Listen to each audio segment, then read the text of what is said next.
नमस्कार दोस्तों, मैं गजेंद्र गंजीर गंजीर ट्यूटोरियल के इस ऑनलाइन ई एजुकेशन प्लेटफॉर्म पर आप सभी का स्वागत करता हूं, अभिनंदन करता हूं। आज हम लोग पुनः आगामी हमारे छत्तीसगढ़ में जो सीजीपीएससी सीजी की जो भर्तियां होने वाली हैं उन सभी भर्तियों को ध्यान में रखते हुए छत्तीसगढ़ के करंट अफेयर के महत्वपूर्ण प्रश्नों को सॉल्व करेंगे और ये इसका तीसरा पार्ट है।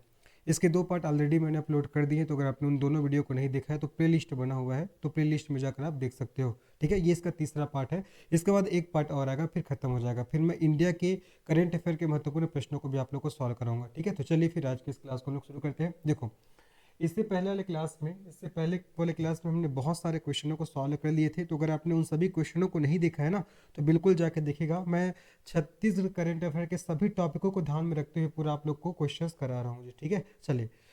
तो इस प्रश्न से पहले जितने भी प्रश्न थे उसको मैंने इससे पहले वाले पार्ट में सॉल्व करा दिए थे। आज से हम लोग इस प्रश्न से शुरुआत करेंगे। ठीक है, तो हमारा पहला प्रश्न क्या है, देखिए हमारा पहला प्रश्न क्या है।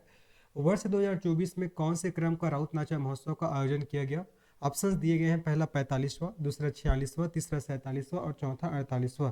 आपको बताना है वर्ष 2024 में कौन से क्रम का राउत नाचा महोत्सव का आयोजन किया गया।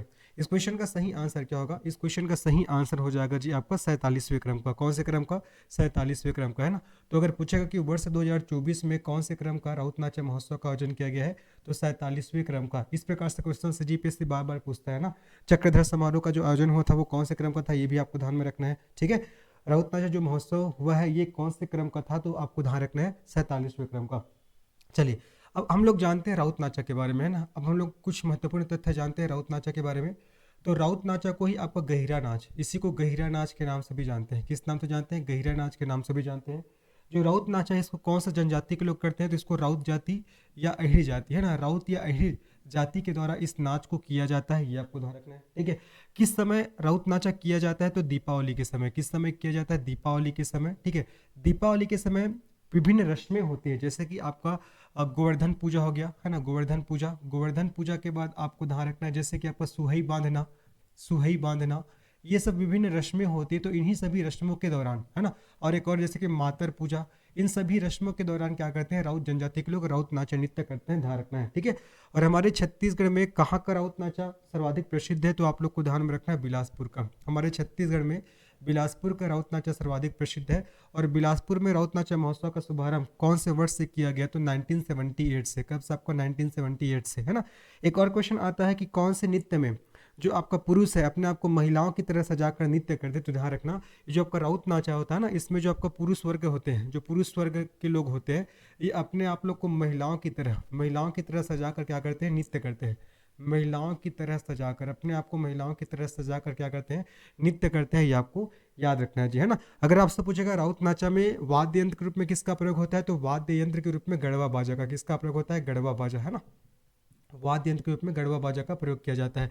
सभी बातों को ध्यान रखना है। तो हमसे क्वेश्चन क्या पूछा गया था कि वर्ष 2024 में कौन से क्रम का राउत नाचा महोत्सव का आयोजन किया गया? इसका सही आंसर 47वें क्रम का। ठीक है, और मैंने बताया भैया कि आपका ये जो राउत नाचा महोत्सव है, इस महोत्सव को मनाने की शुरुआत कब से हुआ है? 1978 से। और कहाँ का राउत नाचा महोत्सव बहुत ही आपका प्रसिद्ध है, तो बिलासपुर का मैंने आप लोग को बता दिया। ठीक है, फिर मैंने बताया कौन सी जनजाति के द्वारा किया जाता है, राउत या अहिर जनजाति के द्वारा। किस समय? दीपावली के समय में।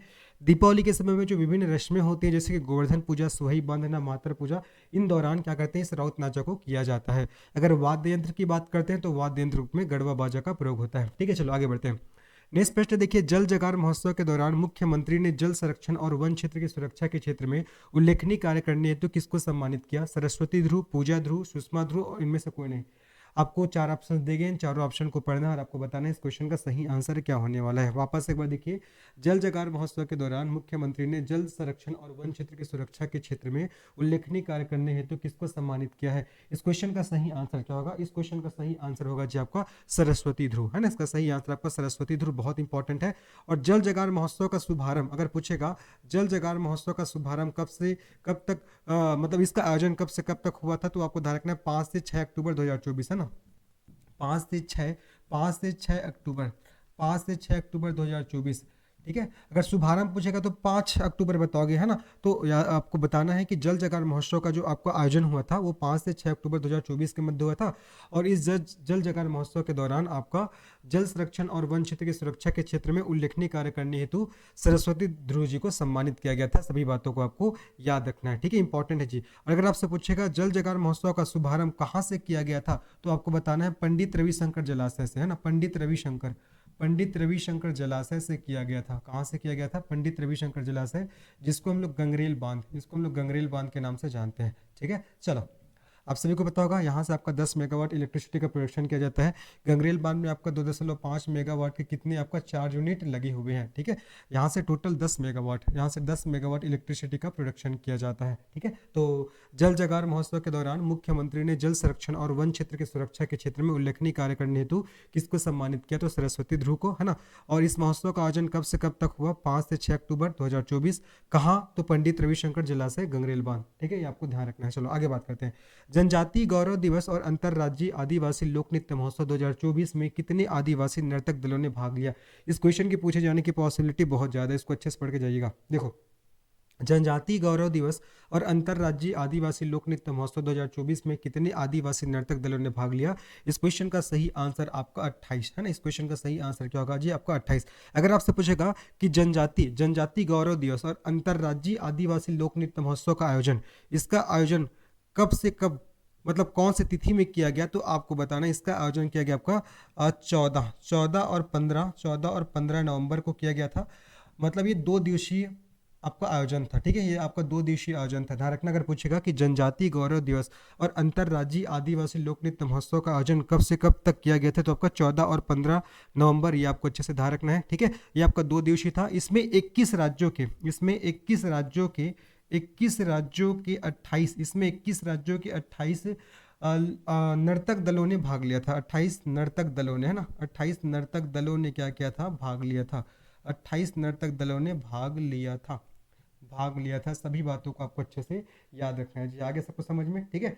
तो हमसे क्वेश्चन पूछा गया था कि जनजातीय गौरव दिवस और अंतर्राज्यीय आदिवासी लोक नृत्य महोत्सव 2024 में कितने आदिवासी नर्तक दलों ने भाग लिया था, तो आपका 28, है ना। इसका आयोजन हुआ था 14 और 15 नवंबर, ये 2 दिवसीय इनका आयोजन हुआ। और इसमें 21 राज्यों के 28 नर्तक दलों ने भाग लिया था। यहाँ से क्वेश्चन पूछे जाने की पॉसिबिलिटी बहुत ही ज़्यादा है, इसको अच्छे से आप लोग याद रखिएगा, ठीक है। चलो आगे बढ़ते हैं। नेक्स्ट प्रश्न हम लोग बढ़ते हैं। नेक्स्ट प्रश्न हमारा क्या देखते हैं। देखो, अभी मैंने बताया आदिवासी जो आपका नृत्य महोत्सव हुआ था, है ना, अंतर्राज्यीय आदिवासी लोक नृत्य जो महोत्सव हुआ था, उसमें आपका शामिल राज्य और उसके प्रमुख जनजाति नृत्य, इसके नाम को हम लोग देख लेते हैं। यहाँ से भी आपका जोड़ी मिलाने से क्वेश्चन बन सकता है, तो इसको भी हम लोग देख लेते हैं। देखिए, आपका नागालैंड, ठीक है। नागालैंड में कौन सा नृत्य किया जाता है? आओ नागा नृत्य, है ना। कौन सा? आपका आओ नागा नृत्य। तो क्वेश्चन पूछेगा कि आपका आओ नागा लोक नृत्य का संबंध कौन से राज्य से है, तो आपको बताना है नागालैंड। उसी प्रकार राजस्थान में चक्री नृत्य, ठीक है। चक्री नृत्य का संबंध किससे? राजस्थान से है। तारपा नृत्य ध्यान रखिएगा, कहाँ? आपका दमन और दीव। तारपा नृत्य का संबंध दमन और दीव से है। आंध्र प्रदेश में आपको ध्यान रखना है आपका ढिमाना नृत्य, है ना। आंध्र प्रदेश में आपको ध्यान रखना है ढिमाना नृत्य। कर्नाटक में याद रखना है जो आपको सुगाली नृत्य। कर्नाटक में क्या होगा? आपका सुगाली नृत्य हो जाएगा। उसी प्रकार आगे बढ़ते हैं उत्तर प्रदेश। उत्तर प्रदेश में आपको ध्यान रखना है कर्मा नृत्य, है ना। उत्तर प्रदेश में क्या ध्यान रखना है आपको? कर्मा नृत्य। तेलंगाना की बात करते हैं तो तेलंगाना में आपका मथुरी नृत्य हो जाएगा। जम्मू कश्मीर में आपका गोजरी नृत्य, है ना। जम्मू कश्मीर में आपका गोजरी नृत्य हो जाएगा। मध्य प्रदेश की बात करते हैं तो सैला, कर्मा और भगोरिया नृत्य हो जाएगा, ठीक है। आगे बात करते हैं अरुणाचल प्रदेश में आपका गेह पदम और एना नृत्य, ठीक है। अरुणाचल प्रदेश में आपका गेह पदम और एना नृत्य। तो एक तरफ आपका राज्यों के नाम दिया जाएगा और एक तरफ उसके जनजाति नृत्य के नाम दिए जाएंगे, तो आपको मिलान करने के लिए बोला जाएगा, तो ये आपको ध्यान में रखना है। तो नागालैंड में आओ नागा लोक नृत्य, है ना। राजस्थान में चक्री नृत्य, दमन दीव तारपा नृत्य, आंध्र प्रदेश ढिमाना नृत्य, कर्नाटक सुगाली नृत्य, उत्तर प्रदेश कर्मा नृत्य, तेलंगाना मथुरी नृत्य, जम्मू कश्मीर गोजरी नृत्य, मध्य प्रदेश सैला, कर्म और भगोरिया नृत्य, अरुणाचल प्रदेश गेह पदम और एना नृत्य हो जाएगा, ठीक है। चलो आगे बढ़ते हैं। सभी चीज़ों को आपको ध्यान में रखना है।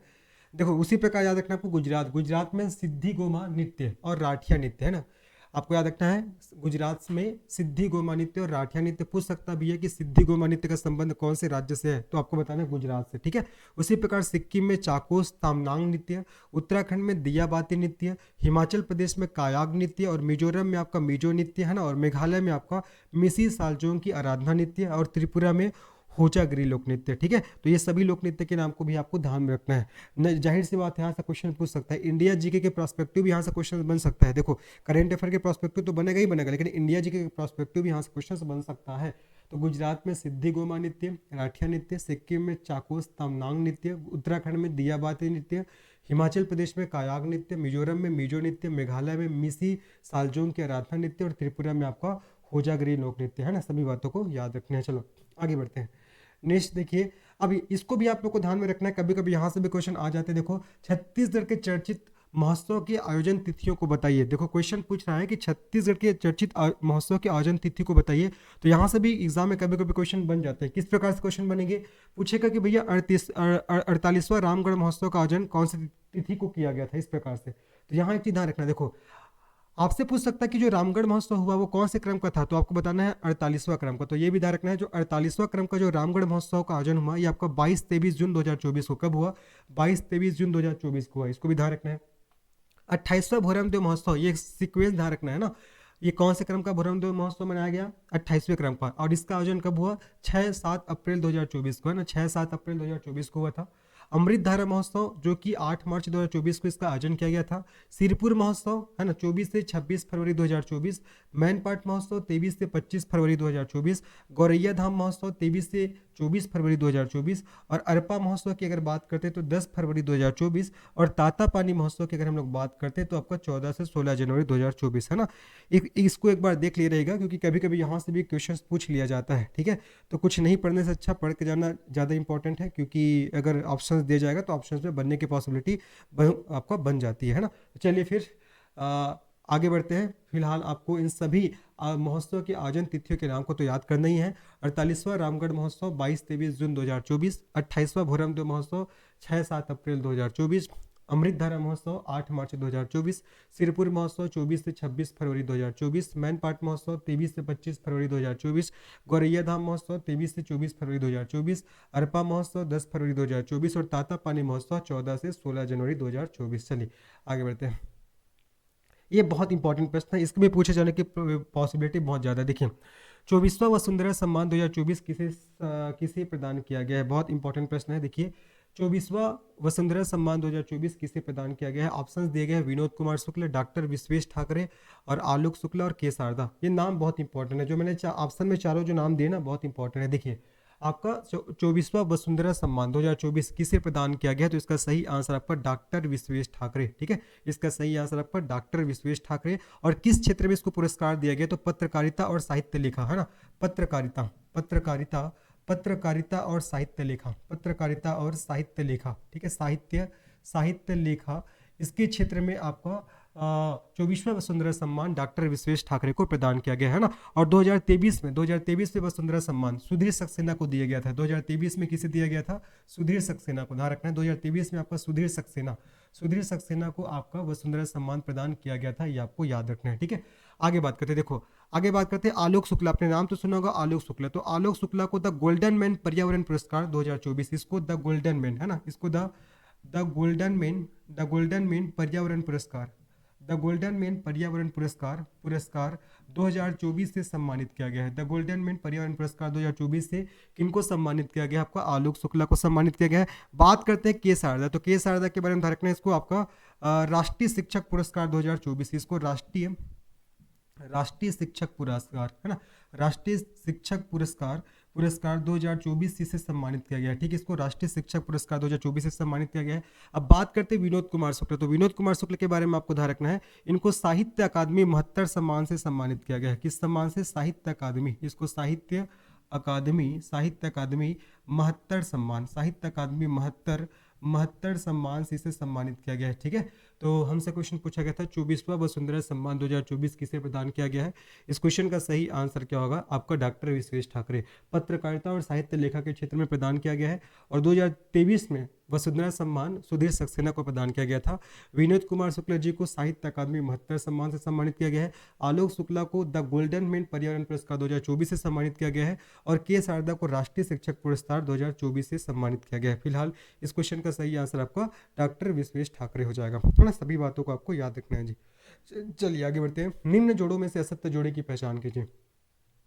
डॉक्टर मुकुटधर पांडे स्मृति पुरस्कार राजर्षि पांडे, पद्मलाल पुन्नालाल बख्शी स्मृति पुरस्कार रश्मि सिंह, बलदेव प्रसाद मिश्र स्मृति पुरस्कार डॉक्टर सरिता साहू और 25वां NCP EDP Helen Keller award Shri Neeraj Sahu. एक तरफ देखो अवार्ड के आपका नाम दिए गए हैं और एक तरफ उसके प्राप्तकर्ता के नाम दिए गए हैं, मतलब वो किसको प्राप्त हुआ है। तो बताना इनमें से कौन सा जोड़ा आपका असत्य है, आपको बताना इनमें से कौन सा जोड़ा असत्य है। तो देखिए डॉक्टर मुकुटधर पांडे स्मृति पुरस्कार राजर्षि पांडे जी को प्राप्त हुआ है, तो पहला वाला तो जोड़ा हमारे बिल्कुल सही है। पूछ सकता है भाई कि डॉक्टर मुकुटधर पांडे स्मृति पुरस्कार किसको प्रदान किया गया था, है ना, तो आपको बताना है राजर्षि पांडे।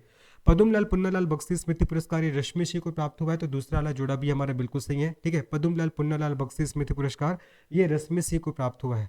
आगे बात करते हैं बलदेव प्रसाद मिश्र स्मृति पुरस्कार डॉक्टर सरिता साहू को प्राप्त हुआ है, तो ये आपका तीसरा वाला हमारा जोड़ा ये भी क्या होगा आपका बिल्कुल सही हो जाएगा। लेकिन देखो 25वां एनसीपीईडीपी हेलन केलर अवार्ड है, ये किसको प्राप्त हुआ, ये आपका श्री बसंत साहू को प्रदान किया गया है। ये किसको प्रदान किया गया जी आपका, ये श्री बसंत साहू को। ठीक है, ये श्री बसंत साहू, ठीक है, श्री बसंत साहू को प्रदान किया गया है। और ये कहाँ के निवासी है, कुरुद धमतरी जिला के, ये आपका कुरुद धमतरी जिला है ना, कुरुद धमतरी जिला के निवासी है, ये आपको ध्यान रखना है।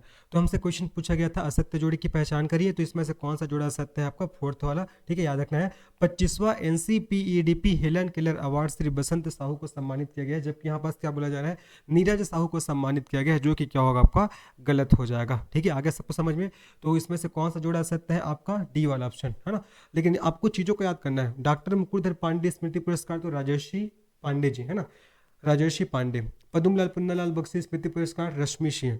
बलदेव प्रसाद मिश्र स्मृति पुरस्कार डॉक्टर सरिता साहू। ये सब ध्यान रखना है, इंपॉर्टेंट है नाम, है ना।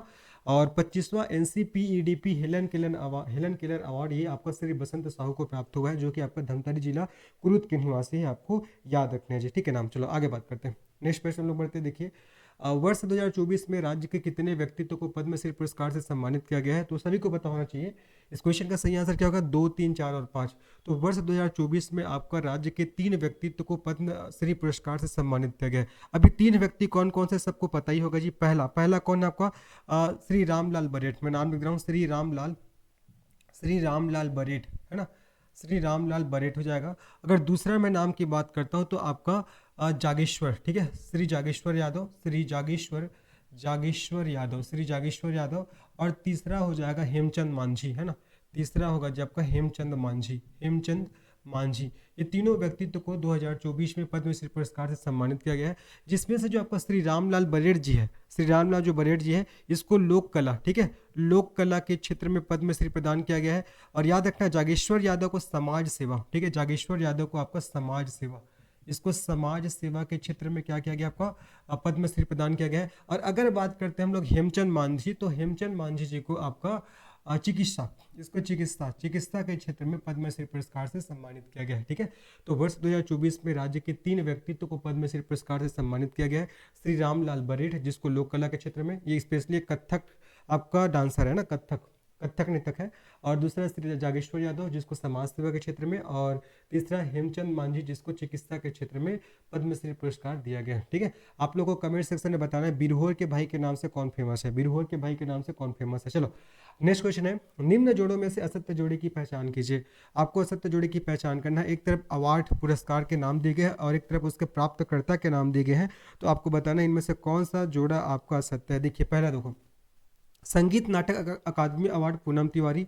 दूसरा उस्ताद बिस्मिल्लाह खां युवा पुरस्कार रामप्रिया पूजा सिंह निषाद। तीसरा मितानिन सम्मान अमीषा बाई। और चौथा सर्वोच्च शब्द सम्मान विनय कुमार पाठक। देखो अब इसमें आपको असत्य जोड़े की पहचान करना है। देखिए यहाँ पास देखिए, संगीत नाटक अकादमी अवार्ड ये पूनम तिवारी को मिला है, बिल्कुल सही है। संगीत नाटक अकादमी अवार्ड किसको दिया गया है, पूनम तिवारी जी को दिया गया है, पहला तो सही है। दूसरा उस्ताद बिस्मिल्लाह खां युवा पुरस्कार ये आपका रामप्रिया पूजा निषाद जी को दिया गया है, दूसरा भी आपका बिल्कुल सही है। मितानिन सम्मान ये किसको दिया गया है, अमीषा बाई जी को, है ना, मितानिन सम्मान अमीषा बाई जी को दिया गया है। लेकिन जो सर्वोच्च शब्द सम्मान है ना, ये आपका विनोद कुमार शुक्ल और एसटी वासुदेव नायर को, है ना, ये आपका विनोद कुमार शुक्ल और एसटी वासुदेव नायर को, है ना, वासुदेव नायर को प्रदान किया गया है। तो ये आपका चौथा वाला जोड़ा क्या हो जाएगा, हमारा असत्य हो जाएगा। ठीक है, चौथा वाला जोड़ा क्या होगा आपका, असत्य हो जाएगा। तो आपको असत्य जोड़ी की पहचान करना था। इस क्वेश्चन का सही आंसर आपका फोर्थ ऑप्शन हो जाएगा। लेकिन चीज़ों को आपको ध्यान रखना है। देखो वर्ष 2024 में राज्य के कितने व्यक्तित्व को पद्मश्री पुरस्कार से सम्मानित किया गया है, 3 कौन कौन। पहला श्री रामलाल बरेठ, दूसरा आपका जागेश्वर यादव और तीसरा हेमचंद मांझी। ठीक है, फिर मैंने बताया आपको संगीत नाटक अकादमी अवार्ड से पूनम तिवारी जी को सम्मानित किया गया है। उस्ताद बिस्मिल्लाह खां युवा पुरस्कार से रामप्रिया पूजा निषाद जी को सम्मानित किया गया है। मितानिन सम्मान से अमीषा बाई जी को सम्मानित किया गया है। साथ ही साथ सर्वोच्च शब्द सम्मान ये आपका विनोद कुमार शुक्ला और एस टी वासुदेव नायर जी को इस सर्वोच्च शब्द सम्मान से को पुरस्कृत किया गया है, जबकि विनय कुमार पाठक इसमें आंसर नहीं आएगा। इसलिए इसका सही आंसर क्या होगा आपका फोर्थ ऑप्शन। क्या होगा इसका सही आंसर आपका फोर्थ ऑप्शन, जो कि गलत है। चलिए आगे बात करते हैं। अब देखो कुछ क्वेश्चन है आपका। नौकर की कमीज सब कुछ होगा बचा रहेगा, कविता से लंबी कविता, एक अजनबी पक्षी, राजिम का विष्णु मंदिर, उपयुक्त सभी रचनाएं किसकी है? विनय कुमार पाठक, मुकुरधर पांडे, विनोद कुमार शुक्ल और सुंदर लाल शर्मा। आपको बताना है नौकर की कमीज, ये आपने देखा ही होगा, कई बार आपका ये क्वेश्चन आया हुआ है। नौकर की कमीज सब कुछ होगा बचा रहेगा, कविता से लंबी कविता, एक अजनबी पक्षी, राजिम का विष्णु मंदिर, उपयुक्त सभी रचनाएं किनकी है? ये सभी रचनाएं किनकी है पूछा जा रहा है।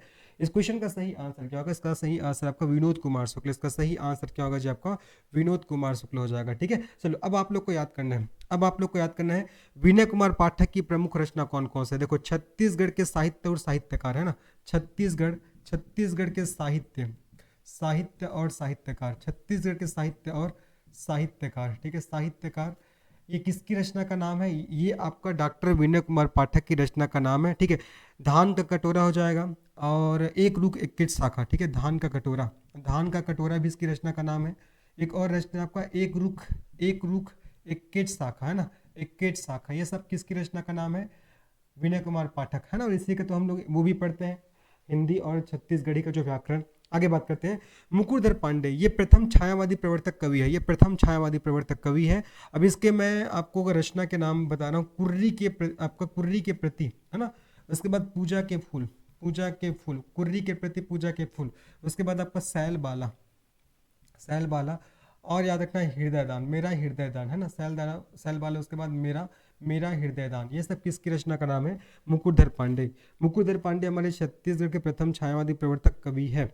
ठीक है, यही मुकुरधर पांडे जी है जिसको हमारे छत्तीसगढ़ में सबसे पहले पद्मश्री पुरस्कार से सम्मानित किया गया है। और इसके बारे में एक चीज और आपको ध्यान रखना है कि मुकुरधर पांडे जी ने कालिदास के द्वारा रचित मेघदूत का छत्तीसगढ़ी में अनुवाद किया है। ठीक है, चलो आगे बात करते हैं। सुंदरलाल शर्मा, सभी को पता होगा इसके बारे में, तो इसको छत्तीसगढ़ के गांधी के नाम से जानते हैं। चमसुर ग्राम में इनका जन्म हुआ था। तो सुंदरलाल शर्मा जी की प्रमुख अगर रचना की बात करते हैं तो आपका दान लीला हो जाएगा, दान लीला। ठीक है, दान लीला के बाद आपको ध्यान रखना आपका ध्रुव चरित्र के बाद आपको ध्यान रखना है प्रहलाद चरित्र। ठीक है, प्रहलाद चरित्र के बाद आपका करुणा पच्चीसी है ना, करुणा पच्चीसी, ये सब क्या इनकी प्रमुख रचनाओं के नाम है? क्या इनकी जी प्रमुख रचनाओं के नाम है?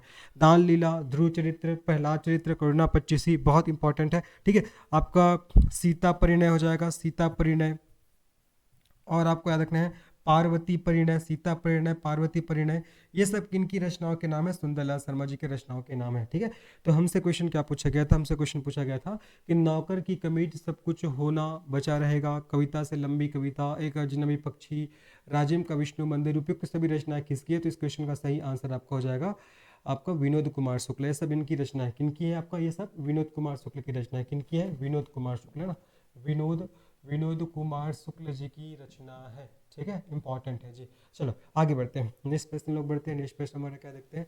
निम्नलिखित जोड़ों में से असत्य जोड़े की पहचान कीजिए। आपको असत्य जोड़े की पहचान करना, देखिए 5वें राष्ट्रीय पुरस्कार मासून पाली ग्राम पंचायत कांकेर, 5वें राष्ट्रीय जल पुरस्कार बोला जा रहा है ना, 5वें राष्ट्रीय जल पुरस्कार मासूल पानी ग्राम पंचायत कांकेर। दूसरा दीनदयाल उपाध्याय पंचायत सतत विकास हरदी भाठा पंचायत धमतरी। तीसरा बेस्ट टूरिज्म विलेज प्रतियोगिता 2024 चित्रकूट और घुड़मारास। और चौथा सेरीकल्चर के क्षेत्र में बेस्ट अचीवर पुरस्कार बेंगलोर। बताना इनमें से कौन सा जोड़ा आपका असत्य है। आपको असत्य जोड़े की पहचान करना है। क्या करना है आपको? असत्य जोड़े की पहचान करना है। देखिए आपको याद रखना है, अगर आपसे पूछेगा कि 5वें राष्ट्रीय जल पुरस्कार ये किसको प्राप्त हुआ है, तो आप बताओगे मासूल पानी ग्राम पंचायत कांकेर। तो पहला वाला जोड़ा तो हमारा क्या होगा? आपका बिल्कुल सही हो जाएगा। पहला वाला जोड़ा हमारा बिल्कुल सही हो जाएगा। दूसरा देखिए दीनदयाल उपाध्याय पंचायत सतत विकास पुरस्कार ये हरदी भाठा ग्राम पंचायत धमतरी को प्राप्त हुआ है, ये भी आपका बिल्कुल सही है। तीसरा बेस्ट टूरिज्म विलेज प्रतियोगिता 2024 अवार्ड ये चित्रकूट और धुड़मारास को प्राप्त हुआ है, तीसरा भी आपको बिल्कुल सही है। और चौथा सेरीकल्चर के क्षेत्र में बेस्ट अचीवर पुरस्कार ये हमारे छत्तीसगढ़ को प्राप्त हुआ है। किसको प्राप्त हुआ है? हमारे छत्तीसगढ़ को प्राप्त हुआ है, जबकि यहाँ पास बैंगलोर लिखा गया है, इसलिए चौथा वाला जोड़ा क्या होगा जी? हमारा गलत हो जाएगा। ठीक है, वापस से देखिए अगर आपसे पूछेगा कि 5वें राष्ट्रीय जल पुरस्कार ये किसको प्राप्त हुआ है, तो मासुल पानी ग्राम पंचायत कांकेर को। दीनदयाल उपाध्याय पंचायत सतत विकास पुरस्कार किसको प्राप्त हुआ है, तो हरदी भाटा ग्राम पंचायत धमतरी को। बेस्ट टूरिज्म विलेज प्रतियोगिता 2024 से किसको प्राप्त हुआ है, तो चित्रकूट और धुरमारास को। और सेरीकल्चर के क्षेत्र में बेस्ट अचीवर पुरस्कार किसको प्राप्त हुआ है, तो हमारे प्यारे राज्य छत्तीसगढ़ को, है ना। तो ये चौथा वाला जो जोड़ा है ये आपको गलत है, बाकी पहला दूसरा और तीसरा क्या है जी आपका सही है। ये चीज़ों को आपको ध्यान रखना है ना। 5वें राष्ट्रीय जल पुरस्कार मासुल पानी ग्राम पंचायत कांकेर, दीनदयाल उपाध्याय पंचायत सतत विकास हरदी भाटा ग्राम पंचायत धमतरी, और बेस्ट टूरिज्म विलेज प्रतियोगिता 2024 से चित्रकूट और आपका धुड़मारास, और सेरीकल्चर के क्षेत्र में बेस्ट अचीवर पुरस्कार हमारे छत्तीसगढ़ को। आगे बात करते हैं, राष्ट्रीय हस्तशिल्प पुरस्कार से किसे सम्मानित किया गया। ये बहुत इंपॉर्टेंट है, इस क्वेश्चन के पूछे जाने की पॉसिबिलिटी ज़्यादा है। देखो, राष्ट्रीय हस्तशिल्प पुरस्कार से किसे सम्मानित किया गया, तो आपको नाम याद रखना है, बहुत इंपॉर्टेंट है। हीराबाई झरेका, है ना, हीराबाई झरेका, हीराबाई झरेका जी को राष्ट्रीय हस्तशिल्प पुरस्कार से सम्मानित किया गया है। ठीक है, ह से हस्तशिल्प और ह से हीराबाई आपको याद रखना है। ठीक है, तो राष्ट्रीय हस्तशिल्प पुरस्कार से किसे सम्मानित किया गया, तो हीराबाई झरेका जी को। स्पेशल जूरी रिकॉग्निशन अवार्ड 2024 से किसे सम्मानित किया गया, ये आपका दूसरा ये है ना, इसका आपको आंसर करना है।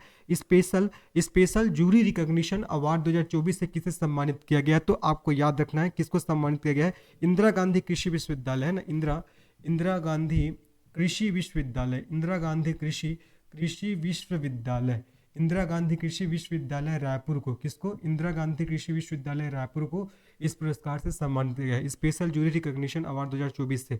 आगे बात करते हैं, राष्ट्रीय शहरी आजीविका मिशन में उत्कृष्ट कार्य करने के लिए छत्तीसगढ़ के कितने नगरीय निकायों को स्पार्क पुरस्कार से सम्मानित किया गया, ये भी बहुत इंपॉर्टेंट है। तो कितने नगरीय निकायों को सम्मानित किया गया, तो आपको 5 नगरीय निकायों को, कितने नगरीय निकायों को, 5 नगरीय निकाय। पहला आपका बिलासपुर नगर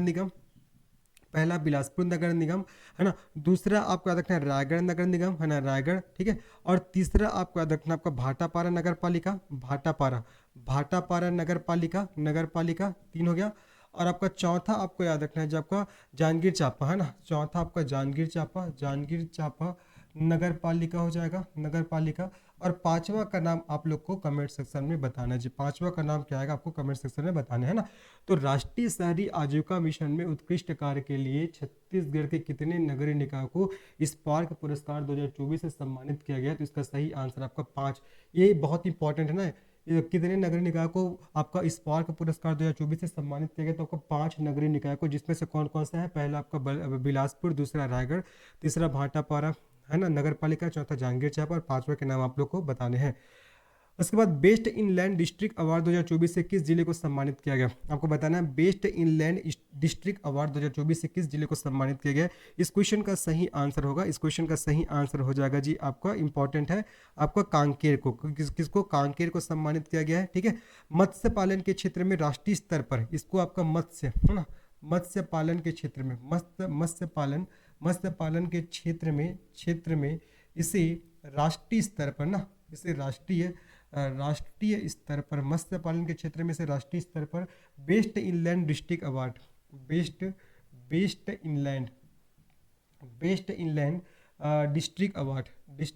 डिस्ट्रिक्ट अवार्ड 2024 से सम्मानित किया गया है, ये आपको याद रखना है। तो इसका सही आंसर क्या होगा, बेस्ट इनलैंड डिस्ट्रिक्ट अवार्ड 2024 से किस जिले को सम्मानित किया गया, तो कांकेर जिले को सम्मानित किया गया। ठीक है, अगर आपसे पूछेगा कि मत्स्य बीज उत्पादन में छत्तीसगढ़ का कौन सा पोजीशन है, मत्स्य बीज उत्पादन पूछेगा, मत्स्य बीज उत्पादन में छत्तीसगढ़ का कौन सा स्थान है, तो 6वां स्थान है। और अगर आपसे पूछेगा कि मत्स्य उत्पादन में ना, मत्स्य उत्पादन में छत्तीसगढ़ का देश में कौन सा स्थान है, तो आपको बताना है 8वां स्थान है। ठीक है, तो बेस्ट इनलैंड डिस्ट्रिक्ट अवार्ड 2024 से किस जिले को सम्मानित किया गया, कांकेर जिले को। मत्स्य पालन के क्षेत्र में इसे राष्ट्रीय स्तर पर बेस्ट इनलैंड डिस्ट्रिक्ट अवार्ड सम्मानित किया गया है। राष्ट्रीय भूविज्ञान पुरस्कार 2024 किसे प्रदान किया गया, ये बहुत बढ़िया प्रश्न है, आपको बताना है। राष्ट्रीय भूविज्ञान पुरस्कार 2024 से किसे सम्मानित किया गया है, तो आपको बताना है डॉक्टर हर्षा वर्मा को। किसको जी, डॉक्टर हर्षा वर्मा। ठीक है, डॉक्टर हर्षा वर्मा को सम्मानित किया गया है, किसको, डॉक्टर हर्षा वर्मा। चलो वापस अब हम लोग रिवाइज करते हैं। देखिए, राष्ट्रीय हस्तशिल्प पुरस्कार से किसे सम्मानित किया गया, हस्तशिल्प, और मैंने हस्त बताया हीराबाई झरेका। फिर स्पेशल जूरी रिकॉग्निशन अवार्ड 2024 से किसे सम्मानित किया गया, तो आपको बताना है इंदिरा गांधी कृषि विश्वविद्यालय रायपुर को। फिर पूछेगा कि राष्ट्रीय शहरी आजीविका मिशन में उत्कृष्ट कार्य के लिए छत्तीसगढ़ के कितने नगरीय निकायों को स्पार्क पुरस्कार 2024 से सम्मानित किया गया? तो 5 नगरीय निकायों को, है ना। और चौथा, बेस्ट इनलैंड डिस्ट्रिक्ट अवार्ड 2024 से किस जिले को सम्मानित किया गया? तो आपका कांकेर जिले को। मत्स्य पालन के क्षेत्र में से राष्ट्रीय स्तर पर बेस्ट इनलैंड डिस्ट्रिक्ट आपको अवार्ड प्रदान किया गया है। और राष्ट्रीय भू विज्ञान पुरस्कार 2024 किसे प्रदान किया गया? तो आपको बताना है डॉक्टर हर्षा वर्मा को। आपसे पूछेगा कि मत्स्य बीज उत्पादन के क्षेत्र में हमारे राज्य का कौन सा स्थान है? तो 6वां स्थान है। और मत्स्य उत्पादन के क्षेत्र में हमारे राज्य का कौन सा स्थान है देश में? तो 8वां स्थान है। चलिए आगे बढ़ते हैं। छत्तीसगढ़ राज्य की नवीन औद्योगिक नीति की अवधि कब से कब तक है? इसके भी पूछे जाने की पॉसिबिलिटी बहुत ज़्यादा है, इस क्वेश्चन को अच्छे से करके जाइएगा। छत्तीसगढ़ राज्य की नवीन औद्योगिक नीति की अवधि कब से कब तक है? 1 नवंबर 2024 से 31 मार्च 2030, 1 नवंबर 2024 से 1 फरवरी 2030, 1 नवंबर 2024 से 1 दिसंबर 2030 और 1 अप्रैल 2023 से 31 मार्च 2028। इस क्वेश्चन का सही आंसर क्या होगा? इस क्वेश्चन का सही आंसर है 1 नवंबर 2024 से आपका 31 मार्च 2030। ये क्या हमारे छत्तीसगढ़ राज्य की नवीनतम औद्योगिक नीति की अवधि है ना। नवीनतम औद्योगिक नीति है ना, नीति की क्या है आपका? ये अवधि है, औद्योगिक नीति की अवधि है, ये आपको याद रखना है। इसका सही आंसर आपका 1 नवंबर 2024 से 31 मार्च 2030 हो जाएगा, है ना। और एक कौन से क्रम का आपका नीति है ना। अगर पूछेगा ये कौन से क्रम का औद्योगिक नीति है तो आपको बताना है 6 क्रम का, है ना। ये 6वें क्रम का औद्योगिक नीति है, ये आपको बात को आपको अच्छे से याद रखना है। इसके बारे में और क्या ध्यान रखना है? इस नीति का प्रमुख फोकस क्षेत्र कौन सा है? इस नीति का प्रमुख फोकस क्षेत्र अगर आपसे पूछेगा तो आपको बताना है सेवा क्षेत्र, है ना। इस नीति का प्रमुख फोकस क्षेत्र कौन सा है? तो आप बताओगे जी सेवा क्षेत्र। और इसके बारे में एक चीज और आपको ध्यान रखना है, नवंबर 2024 की स्थिति में प्रदेश में 56 औद्योगिक क्षेत्र स्थापित है। कितने? आपका 56, है ना। नवंबर 2024 की स्थिति में प्रदेश में 56 औद्योगिक क्षेत्र, कितने? 56 औद्योगिक क्षेत्र क्या है जो आपका शामिल है। तो मैंने क्या क्या बताया कि छत्तीसगढ़ राज्य की नवीन औद्योगिक नीति की अवधि कब से कब तक है? 1 नवंबर 2024 से 31 मार्च 2030 तक। ये 6वें क्रम की औद्योगिक नीति है और इसका प्रमुख फोकस क्षेत्र सेवा क्षेत्र है। और नवंबर 2024 तक छत्तीसगढ़ में 56 औद्योगिक क्षेत्र स्थापित है। उसके बाद छत्तीसगढ़ राज्य महिला उद्यमिता नीति की अवधि कब से कब तक है? ये भी बढ़िया प्रश्न है। छत्तीसगढ़ राज्य महिला उद्यमिता नीति की अवधि कब से कब तक है? तो इसको आपको ध्यान में रखना है, कब से कब तक है? आपका 1 अप्रैल 2023 से ना, 1 अप्रैल 2023 से 31 मार्च 2028, है ना। 31 मार्च 2028। देखो 1 अप्रैल 2023 से 31 मार्च 2028 तक, है ना। ये राज्य महिला उद्यमिता निधि की अवधि है, ठीक है। एक आपका राज्य महिला उद्यमिता, है ना, उद्यमिता नीति की क्या है जो आपका ये अवधि है, ये आपको याद रखना है, बहुत इंपॉर्टेंट है। अगर आपसे पूछेगा ये जो आपका राज्य उद्यमिता नीति की जो अवधि, अगर आपसे पूछेगा कि इसका उद्देश्य क्या है, इसका उद्देश्य क्या है? महिलाओं को रोजगार प्रारंभ करने के लिए बैंकों से ऋण प्रदान करना, ठीक है। महिलाओं को, इसका उद्देश्य है महिलाओं को रोजगार प्रदान करने के लिए बैंकों से ऋण उपलब्ध कराना, बैंकों से ऋण उपलब्ध कराना, इसका क्या है आपका प्रमुख उद्देश्य है, ये आपको ध्यान में रखना है। इसके अंतर्गत एक और क्वेश्चन पूछ सकता है कि व्यवसाय उद्यम हेतु कितने रुपए का ऋण प्रदान किया जाएगा? तो आपको ध्यान रखना है, देखो व्यवसाय उद्यम हेतु अगर आपसे पूछेगा तो आपको बताना है 10 लाख, ठीक है, 10 लाख। और सेवा उद्यम हेतु, है ना, सेवा उद्यम हेतु कितना ऋण प्रदान किया जाएगा? सेवा उद्यम हेतु कितना ऋण प्रदान किया जाएगा? और आपका विनिर्माण, ठीक है, विनिर्माण उद्यम हेतु इनको कितना ऋण प्रदान किया जाएगा? अगर आपका विनिर्माण बोलेगा तो आपको 50 लाख याद रखना है और सेवा आपको याद रखना है 25 लाख, ठीक है। इंपॉर्टेंट है जी। देखो अगर आपसे पूछेगा व्यवसाय उद्यम हेतु कितना ऋण इनको प्रदान किया जाएगा तो आपका 10 लाख, सेवा उद्यम हेतु 25 लाख और विनिर्माण उद्यम हेतु आपका 50 लाख इनको ऋण प्रदान किया जाएगा, ऐसा बताया गया है, ठीक है। तो छत्तीसगढ़ राज्य महिला उद्यमिता निधि की अवधि कब से कब तक है? तो 1 अप्रैल 2023 से 31 मार्च 2028। जबकि छत्तीसगढ़ राज्य की नवीन औद्योगिक नीति की अवधि की बात करते हैं तो 1 नवंबर 2024 से 31 मार्च 2030 तक है, जो कि 6वें क्रम की औद्योगिक नीति है। मुख्यमंत्री जन दर्शन के कार्यक्रम का शुभारंभ किस तिथि को किया गया था? सिंपल सा प्रश्न आपको बताना है, मुख्यमंत्री जन दर्शन कार्यक्रम का शुभारंभ किस तिथि को किया गया था? इस क्वेश्चन का सही आंसर क्या होगा? इस क्वेश्चन का सही आंसर हो जाएगा जी आपका 27 जून 2024 को, है ना। और याद रखना इसके माध्यम से जनता सीधे मुख्यमंत्री को अपनी समस्या से अवगत कराते हुए आवेदन दे सकते हैं। ठीक है, ये जो आपका जन दर्शन कार्यक्रम है इसके माध्यम से जनता है सीधे अपनी समस्याओं को मुख्यमंत्री को अवगत कराते हुए अपना आवेदन कर सकते हैं, ये आपको ध्यान रखना है। ठीक है, और ये आपका जन दर्शन दिवस पूछेगा, जन दर्शन दिवस है ना, जन दर्शन दिवस पूछेगा तो आपको बताना है प्रत्येक गुरुवार। जन दर्शन दिवस पूछेगा तो आपको क्या बताना है जी, आपको प्रत्येक गुरुवार बताना है। ठीक है, इसका सही आंसर आपका सेकंड ऑप्शन, मुख्यमंत्री जन दर्शन कार्यक्रम का शुभारंभ किस तिथि को किया गया है, तो आपका 27 जून 2024 को। चलिए आगे बढ़ते हैं। निम्न कथनों में से असत्य कथन की पहचान कीजिए। देखिए, 2 दिसंबर 2024 को कैबिनेट की बैठक में पर्यटन को उद्योग का दर्जा देने का निर्णय लिया गया है, बिल्कुल सही है। अब पर्यटन किसके अंतर्गत आएगा, उद्योग सेक्टर के अंतर्गत आ जाएगा, है ना। तो आपका पहला स्टेटमेंट तो हमारा बिल्कुल सही है कि 2 दिसंबर 2024 को आपका कैबिनेट, 2 दिसंबर 2024 को जो आपका कैबिनेट ने की बैठक में पर्यटन को उद्योग का दर्जा देने का निर्णय लिया गया, पहला बिल्कुल सही है। दूसरा, महापौर और अध्यक्ष का निर्वाचन अप्रत्यक्ष रीति से होता है। आपका इसी दिन आपका 2 दिसंबर 2024 की कैबिनेट बैठक में फैसला लिया गया कि अब भैया महापौर है ना, महापौर और जो आपका नगर पालिकाओं के अध्यक्ष का जो निर्वाचन होगा ना, वो आपका प्रत्यक्ष विधि से कराया जाएगा, ऐसा आपका निर्णय लिया गया है। लेकिन यहाँ पास क्या बोला जा रहा है कि महापौर और अध्यक्ष का निर्वाचन अप्रत्यक्ष रीति से होता है, तो दूसरा स्टेटमेंट क्या हो जाएगा हमारा, गलत हो जाएगा। दूसरा स्टेटमेंट क्या होगा जी हमारा, गलत हो जाएगा, ये आपको याद रखने हैं। ठीक है, क्योंकि अब इसका निर्वाचन आपका प्रत्यक्ष रीति से है ना, प्रत्यक्ष रीति से होगा, ऐसा निर्णय लिया गया है 2 दिसंबर 2024 को कैबिनेट की बैठक में। आगे बात करते हैं, ऐसे निकाय जहां पर एसटी मतलब एससी एसटी का आरक्षण कुल मिलाकर 50% या उससे अधिक है, तो वहां अन्य पिछड़ा वर्ग का आरक्षण शून्य होगा, बिल्कुल सही है, ध्यान रखना इसको, है ना। ये स्टेटमेंट पूछा जा सकता है कि ऐसे निकाय जहां पर आपका अनुसूचित जनजाति और अनुसूचित मतलब ये अनुसूचित जाति और अनुसूचित जनजाति ना, तो जहां पास एसटी और एससी का आरक्षण कुल मिलाकर 50% या उससे अधिक है, तो वहां अन्य पिछड़ा वर्ग का आरक्षण क्या होगा जी, आपका शून्य होगा, ये आपको अच्छे से याद रखना है। और छत्तीसगढ़ राज्य ग्रामीण और अन्य पिछड़ा वर्ग विकास प्राधिकरण का अध्यक्ष मुख्यमंत्री है, बिल्कुल सही है। अगर आपसे पूछेगा कि छत्तीसगढ़ राज्य ग्रामीण और अन्य पिछड़ा वर्ग विकास प्राधिकरण का अध्यक्ष कौन है, तो आपको बताना मुख्यमंत्री, और मुख्यमंत्री कौन है, माननीय श्री विष्णुदेव साय जी, है ना। चलो, तो इस क्वेश्चन का सही आंसर आपको बताना है कौन सा सत्य कथन है, तो आपका सेकंड वाला, आपका सेकंड स्टेटमेंट कह रहा है कि महापौर और अध्यक्ष का निर्वाचन अप्रत्यक्ष रीति से होता है, जबकि गलत है। एक्चुअल में 2 दिसंबर 2024 को कैबिनेट की बैठक में ये आपका निर्णय लिया गया कि अब आपका महापौर और जो अध्यक्ष होगा, है ना, आपका नगर पालिकाओं के, तो उनका जो आपका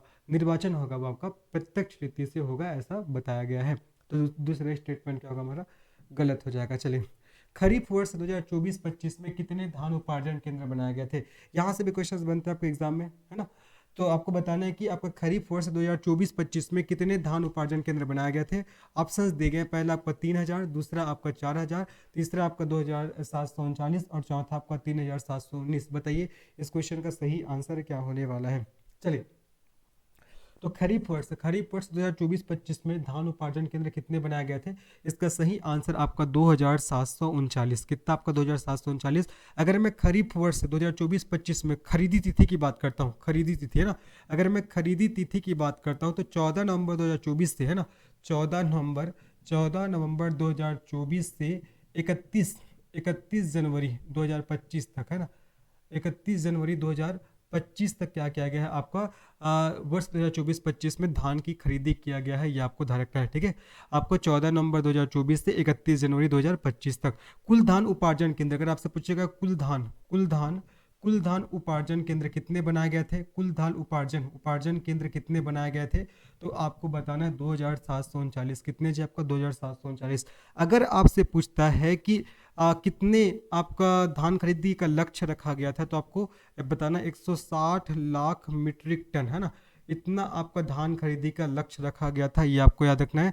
और पंजीकृत किसान पूछेगा, पंजीकृत किसान 2024-25 की बात हो रही है ना, अगर पंजीकृत किसान पूछेगा तो आपको बताना है 27 लाख से अधिक। कितना जी, आपका 27 लाख से अधिक। अगर पंजीकृत किसान के बारे में पूछेगा तो आपको बताना है 27 लाख से अधिक। अगर आपसे पूछता है कि प्रति एकड़ कितने क्विंटल की धान खरीदी किया गया, प्रति एकड़, है ना, प्रति एकड़ कितने क्विंटल की धान खरीदी किया गया, तो आपका 21 क्विंटल। बहुत इंपॉर्टेंट, ये पूछ सकता है, प्रति एकड़ 21 क्विंटल की धान खरीदी किया गया। अगर समर्थन मूल्य की बात करते हैं, ठीक है, समर्थन मूल्य की बात करते हैं, तो अगर सामान्य धान की देखिए तो 2300, और ग्रेड ए का, है ना, सामान्य धान का कितना होगा आपका 2300 हो जाएगा। ठीक है, और ग्रेड ए का, अगर मैं ग्रेड ए की बात करता हूँ तो ग्रेड ए का आपको ध्यान रखना है आपका 2320 है ना, ग्रेड ए का आपका 2320 हो जाएगा। ठीक है, और एक चीज़ और ध्यान रखना है कि धान खरीद दर अगर देखें, धान खरीदी दर है ना, अगर हम लोग धान खरीदी दर देखें, धान खरीदी दर, तो आपको बताना है 31 रुपये क्विंटल, 3100 रुपये क्विंटल इसका खरीदी दर था, खरीदी दर रहा है ना। तो चलिए क्या क्या चीज़ मैंने आपको पूरा बता दिया। खरीफ वर्ष 2024-25 में धान कितने धान उपार्जन केंद्र बनाए गए थे, इसका सही आंसर 2739। खरीदी तिथि की अगर हम लोग बात करते हैं तो क्या होगा आपका 14 नवंबर 2024 से 31 जनवरी 2025। 2739 कुल धान उपार्जन केंद्र बनाए गए थे। लक्ष्य कितना रखा गया था, 160 लाख मीट्रिक टन धान की खरीदी का। कितने किसान पंजीकृत हुए थे, तो 27 लाख से अधिक किसान। और प्रति एकड़ कितने क्विंटल धान खरीदा गया, 21 क्विंटल। समर्थन मूल्य की बात करते तो सामान्य धान के लिए 2300 और ग्रेड ए के लिए 2320। और धान खरीद दर की बात करें तो 2100 रुपये प्रति क्विंटल है ना। सभी बातों को आपको याद रखना है। इस क्वेश्चन का सही आंसर क्या होगा, इस क्वेश्चन का सही आंसर आपका सेकंड ऑप्शन, थर्ड ऑप्शन 2739। कितना जी आपको 2739 हो जाएगा है ना। सभी बातों को आपको याद रखना है। चलो आगे बात करते हैं।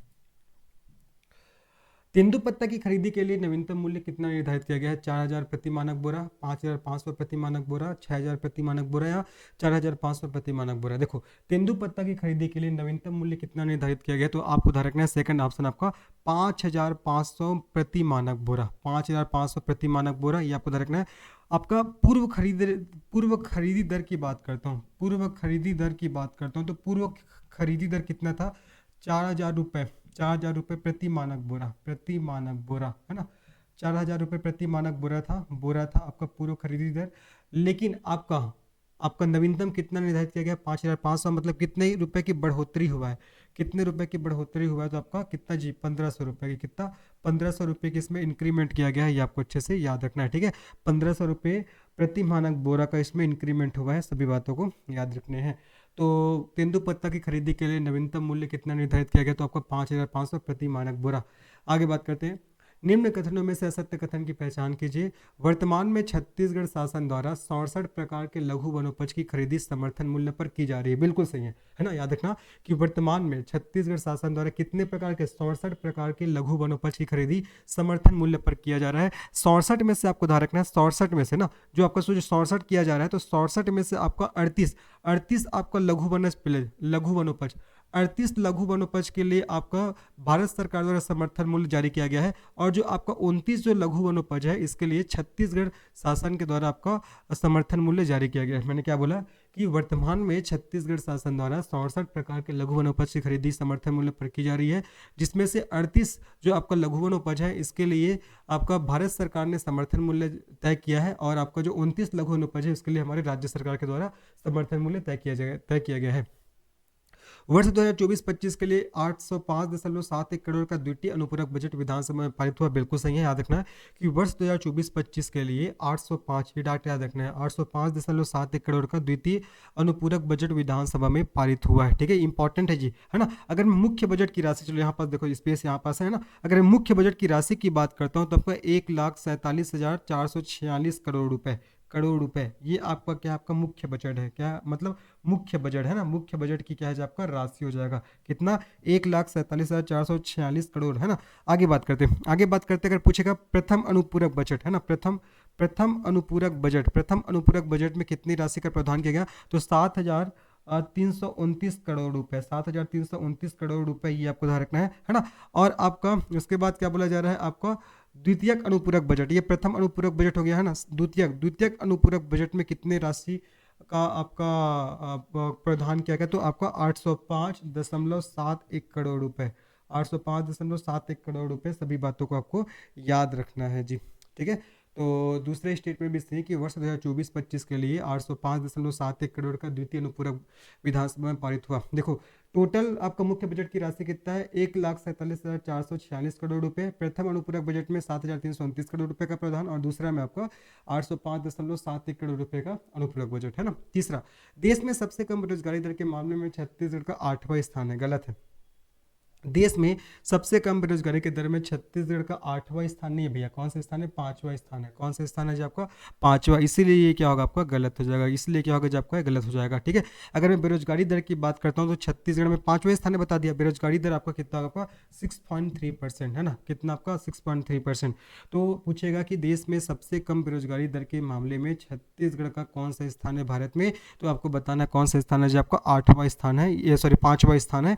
परसेंटेज 6.3%, ये आपको याद रखने हैं। ठीक है, और छत्तीसगढ़ के जसपुर जिले में स्थित मधेश्वर पहाड़ को, ये ध्यान रखना, मधेश्वर पहाड़ कहाँ है पूछ सकता है क्वेश्चन। तो छत्तीसगढ़ में जसपुर जिले में स्थित मधेश्वर पहाड़ को शिवलिंग की विश्व की सबसे बड़ी प्राकृतिक प्रतिवृत्ति के रूप में मान्यता मिली है। तो चौथा स्टेटमेंट हमारा बिल्कुल सही है। इस ऐतिहासिक उपलब्धि को गोल्डन बुक की वर्ल्ड रिकॉर्ड में स्थान मिला है, ये आपको अच्छे से याद रखना है ना। तो इसमें से कौन सा कथन असत्य है आपका? थर्ड वाला।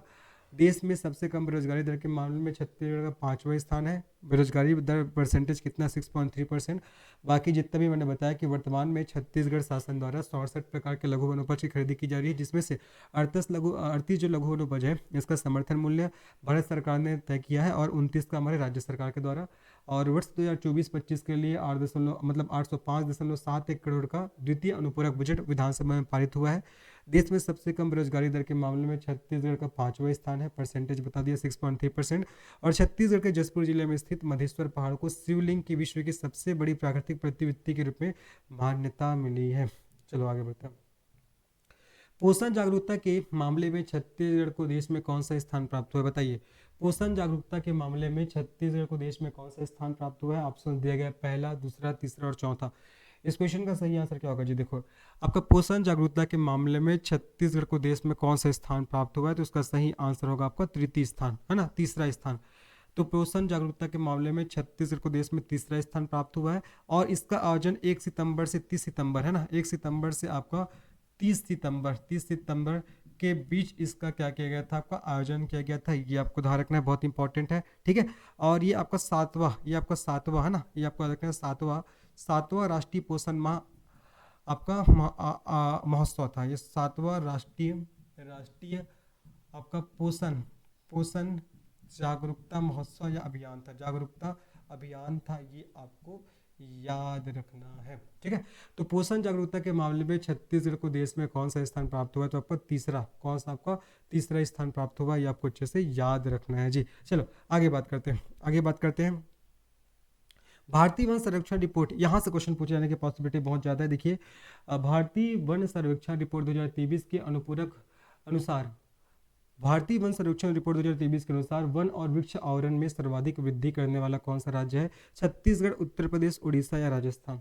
देखो क्या बोल रहा है, वन सर्वेक्षण रिपोर्ट 2023 के अनुसार वन और वृक्ष आवरण में सर्वाधिक वृद्धि करने वाला कौन सा राज्य है? तो इसका सही आंसर हमारा प्यारा छत्तीसगढ़ राज्य हो जाएगा। ठीक है, तो छत्तीसगढ़ राज्य में वन और वृक्ष आवरण में आपका 684 वर्ग किलोमीटर 684 वर्ग किलोमीटर की क्या हुआ है? आपका वृद्धि हुआ है। ठीक है, 684 किलोमीटर वर्ग मीटर की क्या हुआ है? आपका वृद्धि हुआ है। इसीलिए इसका सही आंसर क्या होगा? हमारा छत्तीसगढ़। सेकंड नंबर पर आपका उत्तर प्रदेश है, सेकंड नंबर पर उत्तर प्रदेश है, जहां 559 वर्ग किलोमीटर की वृद्धि हुआ है, जहां 559 वर्ग किलोमीटर की क्या हुआ है? आपका वृद्धि हुआ है, ये आपको याद रखना है। तो इस क्वेश्चन का सही आंसर क्या होगा? इस क्वेश्चन का सही आंसर हमारा छत्तीसगढ़ हो जाएगा। ठीक है, और छत्तीसगढ़ में कुल वनावरण कितना है आप सभी को पता होना चाहिए? 55,812 वर्ग किलोमीटर ये हमारे छत्तीसगढ़ में क्या आपका कुल वनावरण है। ठीक है, और वन आवरण की दृष्टि से हमारे प्रदेश का कौन सा स्थान है? तीसरा स्थान। पहला मध्य प्रदेश, दूसरा अरुणाचल प्रदेश, है ना। वन आवरण की दृष्टि से वन आवरण की दृष्टि से हमारे राज्य का तीसरा स्थान है देश में। पहला तो आपका एमपी है, दूसरा अरुणाचल प्रदेश है, और तीसरा ये अरुणाचल है ना, अरुणाचल प्रदेश, आंध्र प्रदेश मत समझ लेना, अरुणाचल प्रदेश है। और तीसरा हमारा प्यारा छत्तीसगढ़। ठीक है, और मैंने बता दिया छत्तीसगढ़ का कुल वनावरण क्षेत्र कितना है? तो 55,812 वर्ग किलोमीटर है, ये आपको याद रखने हैं। चलो इसका सही आंसर आपका छत्तीसगढ़। कितने वर्ग किलोमीटर की वृद्धि हुआ है? तो 684 वर्ग किलोमीटर। तो भारतीय वन सर्वेक्षण रिपोर्ट 2023 के अनुसार वन और वृक्ष आवरण में सर्वाधिक वृद्धि करने वाला राज्य हमारा छत्तीसगढ़ है, 684 वर्ग किलोमीटर की वृद्धि हुआ है। एक पेड़ माँ के नाम महावृक्षारोपण अभियान की शुरुआत किस तिथि को किया गया? 11 अगस्त 2024 को, 13 अगस्त 2024 को, 11 जुलाई 2024 को या 25 अगस्त 2024 को बताना है। एक पेड़ माँ के नाम महावृक्षारोपण अभियान की शुरुआत किस तिथि को किया गया था? तो इस क्वेश्चन का सही आंसर क्या होगा आपका? 11 जुलाई 2024। इसका सही आंसर 11 जुलाई 2024 हो जाएगा। इसका उद्देश्य क्या था? देश में पर्यावरण संरक्षण व हरित को बढ़ावा देना। ठीक है, देश में पर्यावरण संरक्षण, देश में पर्यावरण संरक्षण व हरितिमा को, है ना, हरितिमा को क्या करना? बढ़ावा देना। हरितिमा को बढ़ावा देना इस आपका अभियान का प्रमुख उद्देश्य था। तो एक पेड़ माँ के नाम महावृक्षारोपण अभियान की शुरुआत किस तिथि को किया गया? तो 11 जुलाई 2024। ये आपको अच्छे से ध्यान रखना है, ठीक है। और याद रखना 4 जुलाई, है ना, 4 जुलाई 2024 को मुख्यमंत्री ने अपने निवास स्थान में दहीमन का वृक्ष लगाकर इस अभियान का प्रारंभ किया था। दहीमन का वृक्ष लगाकर किसका वृक्ष लगाकर? दहीमन का। याद रखना है, मैंने क्या बोला कि 4 जुलाई 2024 को मुख्यमंत्री ने अपने निवास स्थान में दहीमन का वृक्ष लगाकर एक पेड़ माँ के नाम अभियान का क्या किया था? आपका शुभारंभ किया था। ठीक है, आगे सबको समझ में। तो क्वेश्चन है कि एक पेड़ माँ के नाम महावृक्षारोपण अभियान की शुरुआत किस तिथि को किया गया? तो आपका 11 जुलाई 2024 को। इंपॉर्टेंट है जी। चलिए आगे बात करते हैं, नेक्स्ट प्रश्न लोग बढ़ते हैं। ऑपरेशन शंखनाद और नया सवेरा अभियान का संबंध किस विभाग से है? इस प्रकार से भी क्वेश्चन बार बार आता है। ऑपरेशन शंखनाद और नया सवेरा आपका अभियान का संबंध किस विभाग से है? तो इसका सही आंसर क्या होगा? देखो, शिक्षा विभाग, पुलिस विभाग, वन विभाग और इनमें से कोई नहीं। इस क्वेश्चन का सही आंसर क्या होगा? इसका सही आंसर आपका पुलिस विभाग हो जाएगा। क्या होगा? जो आपका पुलिस विभाग, बहुत इंपॉर्टेंट है, ठीक है। तो आपका ऑपरेशन शंखनाद, जो आपका ऑपरेशन शंखनाद है ना, ये आपका पशु तस्करी के खिलाफ कार्रवाई के लिए, ऑपरेशन शंखनाद को मैंने क्या बोला जी आपको? पशु तस्करी ना, ऑपरेशन शंखनाद को पशु तस्करी के खिलाफ कार्यवाही के लिए, कार्यवाही के लिए इसको चलाया गया है। कार्यवाही देखो, ऑपरेशन शंखनाद पशु तस्करी के खिलाफ कार्यवाही के लिए, जबकि ऑपरेशन नया सवेरा ऑपरेशन नया सवेरा का उद्देश्य क्या है? युवाओं में नशा के खिलाफ जागरूकता फैलाने के लिए, युवाओं में नशा के खिलाफ जागरूकता फैलाने के लिए, क्या करने के लिए? जागरूकता फैलाने के लिए क्या किया गया? आपका ऑपरेशन, आपका नया सवेरा अभियान का प्रारंभ किया गया। तो देखो, ऑपरेशन शंखनाद और नया सवेरा, इसका संबंध पुलिस विभाग से है। जो आपका ऑपरेशन, जो आपका शंखनाद है, ऑपरेशन जो शंखनाद है, ये पशु तस्करी के खिलाफ कार्रवाई करने के लिए इसको चलाया गया। और जो ऑपरेशन नया सवेरा है, इसको आपका युवाओं में नशा के खिलाफ जागरूकता फैलाने के लिए इसको चलाया गया। और कौन से विभाग के द्वारा? तो आपका पुलिस विभाग के द्वारा। सभी बातों को आपको याद रखने हैं। छत्तीसगढ़ आवा जनजाति ग्राम उत्कर्ष अभियान की शुरुआत किस तिथि को किया गया? संपूर्णता अभियान का शुभारंभ कब हुआ? और जल शक्ति अभियान वर्षा जल संचयन किस तिथि को संचालित किया गया? ये 3 क्वेश्चन है, बहुत इंपॉर्टेंट है। देखो, सबसे पहले देखिए, हमारा पहला क्या है आपका? छत्तीसगढ़ आवा जनजाति ग्राम उत्कर्ष अभियान की शुरुआत किस तिथि को किया गया? तो ये बहुत इंपॉर्टेंट है आपका, 2 अक्टूबर, ठीक है, 2 अक्टूबर 2024 को किया गया। और कहाँ से किया गया? आपका बलरामपुर जिले से। कहाँ से? आपका बलरामपुर, ठीक है, बलरामपुर जिले से, ठीक है, बलरामपुर जिले से। देखो, जनजाति ग्राम उत्कर्ष अभियान, जनजाति ग्राम को उत्कर्ष कराने के लिए इस अभियान का शुरू किया गया है ना। इस अभियान को शुरू किया गया कब से? आपका 2 अक्टूबर 2024। और 2 अक्टूबर को किसका आपका जन्मदिन है? महात्मा गांधी जी का। तो याद कर सकते हो। संपूर्णता अभियान का शुभारंभ कब हुआ? तो संपूर्णता अभियान का शुभारंभ आपका 5 जुलाई 2024 से हुआ। और ये भी कहाँ से हुआ है? ये भी आपका बलरामपुर जिला से। कहाँ से? आपका बलरामपुर जिला। ये भी बलरामपुर जिला से इसका शुभारंभ हुआ है। आगे बढ़ते हैं। जल शक्ति अभियान वर्षा जल संचयन किस तिथि को संचालित किया गया था? तो याद रखना है, ये आपका 9 मार्च से, है ना, 9 मार्च से 30 नवंबर 2024, 9 मार्च से 30 नवंबर 2024 इस तिथि को क्या किया गया था? जल शक्ति अभियान वर्षा जल संचयन, इसको संचालित किया गया था। ये आपको याद रखना है, ठीक है। ये हमारे भारत स्तर पर बात हो रहा है ना, हमारे देश के स्तर पर। हमारे छत्तीसगढ़ में ध्यान रखना है, बस्तर जिले में जल जतन तिहार, बस्तर जिले में क्या मनाया गया था? जल जतन तिहार। बस्तर जिला में जल जतन त्योहार मनाया गया था, ठीक है। आगे बात करते हैं बस्तर जिला के बाद धमतरी जिला में जल जगार अभियान, ठीक है। धमतरी जिला में आपका जल जगार अभियान चलाया गया था धमतरी जिला में। आगे बात करते हैं धमतरी के बाद दुर्ग जिला में जल सुरक्षा अभियान, दुर्ग जिला में जल सुरक्षा अभियान चलाया गया था। ये आपको याद रखने हैं, ठीक है। तो क्वेश्चन था कि जल शक्ति अभियान वर्षा जल संचयन किस तिथि को संचालित किया गया? ये देश की बात हो रहा है, तो 9 मार्च से 30 नवंबर 2024 के बीच। इसी दौरान बस्तर में जल जतन त्योहार, धमतरी में जल जगार अभियान और आपका दुर्ग में जल सुरक्षा अभियान चलाया गया। चलो आगे बढ़ते हैं, नेक्स्ट प्रश्न बढ़ते हैं। चर्चित पुस्तकें, देखो अब चर्चित पुस्तकों के नाम भी आपको ध्यान रखने हैं। देखो आपसे पुस्तक का नाम देगा और उसके राइटर का नाम देगा और बोलेगा कि आपको मिलान करिए ऐसा करके, है ना। तो देखिए ह- हल्बी बाल बोधनी, हल्बी बाल बोधनी इसके रचयिता कौन है? लतील राम नाइक, है ना, याद रखना है। हल्बी बाल बोधनी इसके रचयिता है राम नाइक। छत्तीसगढ़ की विभूति इसके रचयिता है जागेश्वर प्रसाद। पुरखौती इसके रचयिता है श्री लोकनाथ साहू जी। पुरखा के सुरता इसकी रचयिता है श्री ओम प्रकाश साहू। कठवा डॉक्टर किशन टंडन। चाहका चिरैया श्री अनिल जांगड़े। कोंडा भैरा के गोठ श्री सुशील भोले।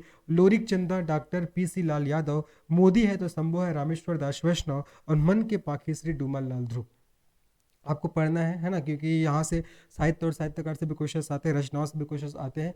तो देखो मन के पाखी श्री डूमल लाल साहू, है ना, मन के पाखी श्री डूमल लाल साहू कैसे याद कर सकते हो कि मन बहुत डोलता है बोलते हैं ना, तो डोलना से डूमन याद कर सकते हो। मोदी है तो संभव है, ठीक है, मोदी है तो संभव है, ठीक है। अब देखो संभव, कोई भी चीज संभव कब होता है? जब राम भगवान होता है ना। तो संभव को पकड़िए और राम को पकड़िए। तो मोदी है तो संभव है, तो कोई चीज संभव तब होगा जब आप भगवान का नाम लोगे, राम का नाम लोगे। तो इसका रचयिता रामेश्वर दास वैष्णव जी है।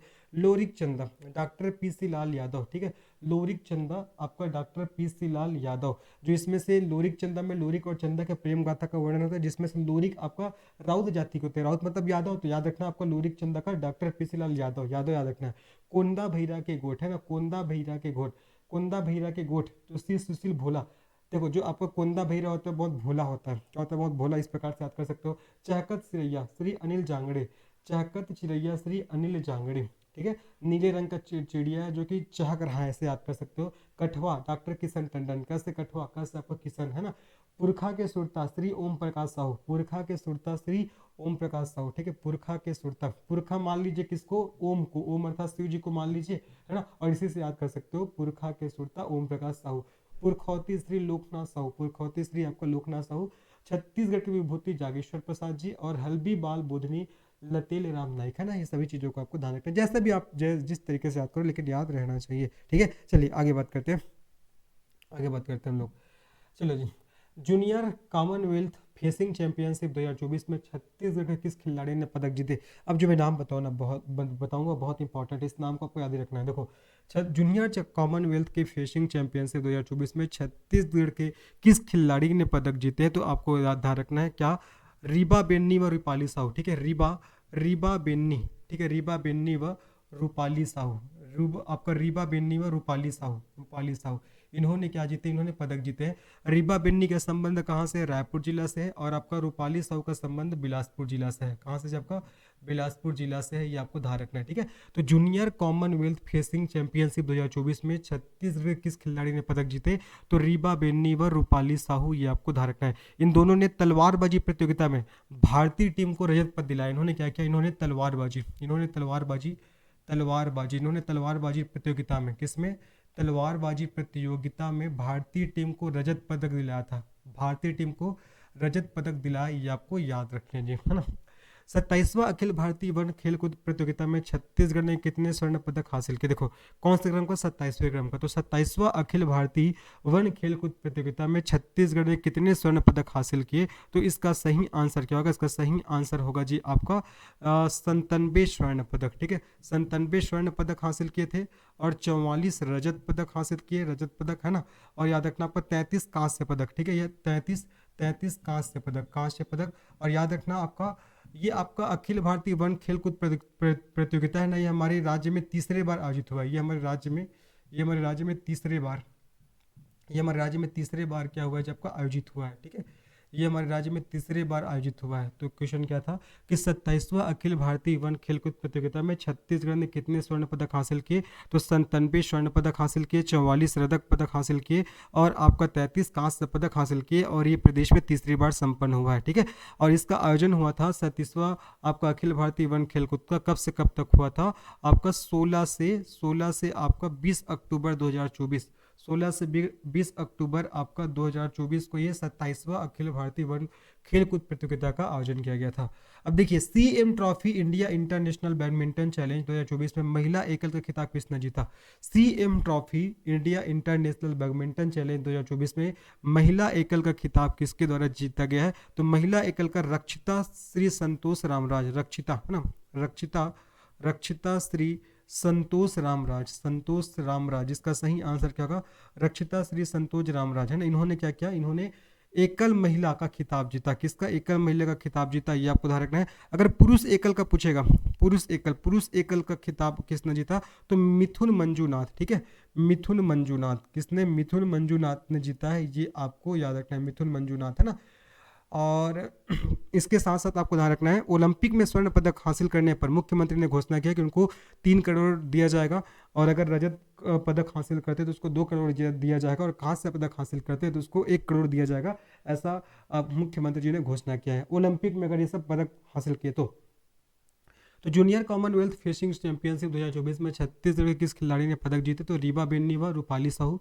रीवा बेन्नी का संबंध रायपुर, रूपाली साहू का बिलासपुर, है ना। ये तलवारबाजी प्रतियोगिता में इन्होंने हमारे राज्य को रजत पदक दिलाया। और 27वां अखिल भारतीय वन खेलकूद प्रतियोगिता में छत्तीसगढ़ ने 97 स्वर्ण पदक जीते, 44 रजत पदक और 33 कांस्य पदक। और ये आपका 27वां अखिल भारतीय वन खेलकूद प्रतियोगिता है, ये राज्य में तीसरे बार आयोजित हुआ। और CM trophy India international badminton challenge 2024 में महिला एकल का खिताब किसने जीता, तो रक्षिता श्री संतोष रामराज जी, और पुरुष एकल का मिथुन मंजूनाथ जी, है ना। और उसके बाद मुख्यमंत्री जी ने फैसला लिया कि भैया जो ओलंपिक में हमारे राज्य को स्वर्ण पदक दिलाएंगे उनको 3 करोड़, रजत पदक वालों को 2 करोड़, और जो कांस्य पदक दिलाएंगे उसको 1 करोड़ का इनाम दिया जाएगा, ठीक है। चलिए आगे बात करते हैं, नेक्स्ट प्रश्न लोग बढ़ते हैं। निम्न जोड़ों में से असत्य जोड़े की पहचान कीजिए। आपको असत्य जोड़े की पहचान करना, देखिए, रीबा बेन्नी तलवारबाजी, आकांक्षा रानी हॉकी, मनुप्रिया खेमका फुटबॉल और शशांक सिंह क्रिकेट। बताना इनमें से कौन सा जोड़ा आपका सत्य, आपको असत्य जोड़े की पहचान करना। देखो, रीबा बेन्नी, इसका संबंध रायपुर जिला से मैंने बताया था। तलवारबाजी तो पहले तो हमारे बिल्कुल सही है। आकांक्षा रानी, जो आकांक्षा रानी है ना, आकांक्षा रानी, इसका संबंध जसपुर जिला से है, और इसका संबंध आपका क्रिकेट से है, क्रिकेट खेल, इसका संबंध क्रिकेट से है। और ये कौन सा जिला से, आपका जसपुर जिला, ठीक है। ये जसपुर जिला की निवासी है और इसका संबंध क्रिकेट से है, जबकि हॉकी बोला जा रहा है, इसलिए क्या होगा आपका, ये दूसरा गलत हो जाएगा। मनुप्रिया खेमका, इसका संबंध वुडबॉल से है, तीसरा भी आपका बिल्कुल सही है। और आपका शशांक सिंह, इसका संबंध किससे है जी, क्रिकेट से है। किंग्स 11 पंजाब जो टीम है उसमें इनको खरीदा गया है, ठीक है। तो रीबा बेन्नी, इसका संबंध तलवारबाजी से है। आकांक्षा रानी जी, इसका संबंध हॉकी से नहीं है, क्रिकेट से है। मनुप्रिया खेमका, इसका संबंध फुटबॉल से है। और शशांक से इसका संबंध किससे, क्रिकेट से है, याद रखना है ना। रीबा बेन्नी तलवारबाजी, आकांक्षा रानी आपका क्रिकेट, और मनुप्रिया खेमका फुटबॉल, और शशांक सिंह आपका क्रिकेट हो जाएगा, ठीक है। चलिए आगे बढ़ते हैं।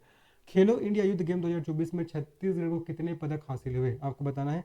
खेलो इंडिया युद्ध गेम 2024 में छत्तीसगढ़ को कितने पदक हासिल हुए, 8, 9, 10 या 11। मतलब इस क्वेश्चन का सही आंसर क्या होगा, इस क्वेश्चन का सही आंसर क्या होगा, 8 पदक। इसका सही आंसर क्या होगा, जब आपको 8 पदक हो जाएगा।